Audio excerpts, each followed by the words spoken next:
कई बार मैंने आपसे कहा कि भाई जो जो प्रारब्ध है ना, उसको भोग कर ही नष्ट किया जा सकता है, आप उससे बचकर नहीं भाग सकते।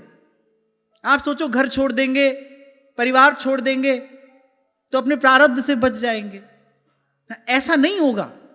अपने प्रारब्ध को भोग कर ही क्षीण किया जा सकता है। और मुझे लगता है कि जब भगवान हमारे संग हैं, और मैं आपसे सदा कहता हूं भगवान केवल संग ही नहीं, भगवान तो सदा सहाय भी हैं। यदि प्रभु सदा संगी हैं, सदा सहाय हैं, फिर हमको किसी भी परिस्थिति से डरने की, घबराने की आवश्यकता क्या है?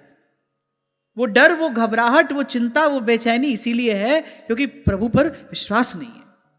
अब जब विश्वास ही नहीं है फिर कौन सी भक्ति करने निकले हो? क्योंकि बिन विश्वास भक्ति नहीं।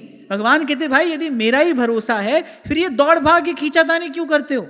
ठाकुर जी ने तो कोई मांग रखी नहीं हमारे सामने, तुम ऐसा नियम, ऐसा व्रत, ऐसा जप, ऐसा तप करो तो हम तुमको मिले।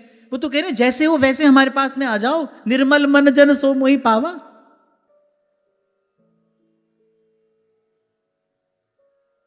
पहला कदम सही दिशा में बढ़ाना बहुत आवश्यक है। किसी भी रास्ते आप चलो, पहला ही कदम यदि आपने गलत रास्ते रखा तो भाई आपकी तो यात्रा, आप धीरे चलो, तीव्र गति से चलो, गलत ही दिशा में आगे बढ़ रही है। पहले पहला कदम सही उठाइए ना, कितना भी हो मुश्किल, फिर पहला कदम जरूरी है। और पहला कदम मुश्किल है, ये कठिन है। सब छोड़कर यहां पर आ जाना सरल है, पर संसार में, व्यवहार में सच्चे बने रहना ये बड़ा कठिन है। इसमें तो पग पग पर आपकी परीक्षा होगी। पर यदि भगवान संग है, भगवान सहाय हैं, हम गुरुजनों की आज्ञा में रहकर अपने कर्तव्य का पालन कर रहे हैं, फिर डरने घबराने की आवश्यकता क्या है? जिस दा साहेब डाढ़ा होवे तिसको मार न साके को। कठिन परिस्थिति में श्रेष्ठ योद्धा कोई तो भेजा जाता है। तो सबसे पहले तो यह बात समझ लेनी चाहिए। आप सोचो कि भाई डर घबरा कर बचकर कहीं से निकल जाएंगे, अपना अपना रास्ता बना लेंगे, भजन करेंगे, तो भाई यहां भगवान तो ये कह रहे हैं कि ऐसा नहीं करना। अपना जो कर्तव्य कर्म है निष्काम भाव से, श्रद्धा पूर्वक उसका पालन करना। उससे क्या होगा कि धर्म ते बिरति। गीता में भगवान कहते स्वे स्वे कर्मण्यभिरतः संसिद्धिम लभते नराः। स्वे स्वे कर्मण्यभिरतः, जो आपका काम, आपके हिस्से आया है, उसको आपने ईमानदारी से किया, इसके फलस्वरूप क्या होगा? अरे इसी के फलस्वरूप आपको सिद्धि प्राप्त होगी। स्वे स्वे कर्मण्यभिरतः संसिद्धिम लभते नराः।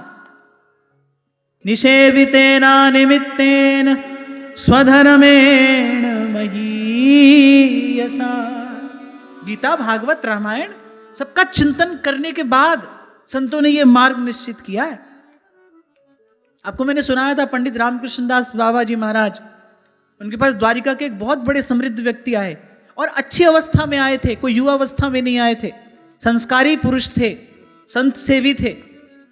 श्री पंडित बाबा महाराज से उन्होंने कहा, बोले बाबा अब मैं यहां ब्रजवास करना चाहता हूं। बाबा बोले सेठ जी कितने दिन के लिए आए हो? बोले बाबा अभी तो 4 दिन के लिए आया हूं। बोले 3 ही दिन में वापस लौट जाओ। तो जो बाबा के जो सेवक थे उन्होंने कहा, बाबा आपकी ब्रज में ऐसी अपूर्व निष्ठा है, लौन तक्र ब्रज को लियो परस्यो नहीं कछुआन। ऐसे संत, ऐसा उनका जीवन, आपके ब्रज में ऐसी अपूर्व निष्ठा है, तो आपने उनको वापस क्यों भेज दिया? समृद्ध व्यक्ति थे और वानप्रस्थ की अवस्था में ही वो यहां पर आए हैं। और बाबा ने उनसे क्या कहा? बोले सेठ जी हमारे तक तो निभ गई, पर आगे साधुता निभेगी नहीं, अपने घर में रहकर भजन करो। और आंख से दिखाई पड़ रहा है भाई, दिख ही तो रहा है। और वैसे भी मैं कहता हूं कि अपने बल पर, अपने प्रयास से अपना मार्ग वो बनाने की चेष्टा करें जिसको प्रभु पर विश्वास ना हो। हम तो प्रभु के आश्रित जन हैं भाई, जहां प्रभु रखेंगे वहां रहेंगे। तो जब तक घर में हो, जब तक परिवार में हो, जब तक आप व्यवहार में हो, तब तक ईमानदारी से, निष्ठापूर्वक, श्रद्धापूर्वक अपने कर्तव्य का पालन करो। ये भगवान की आज्ञा है।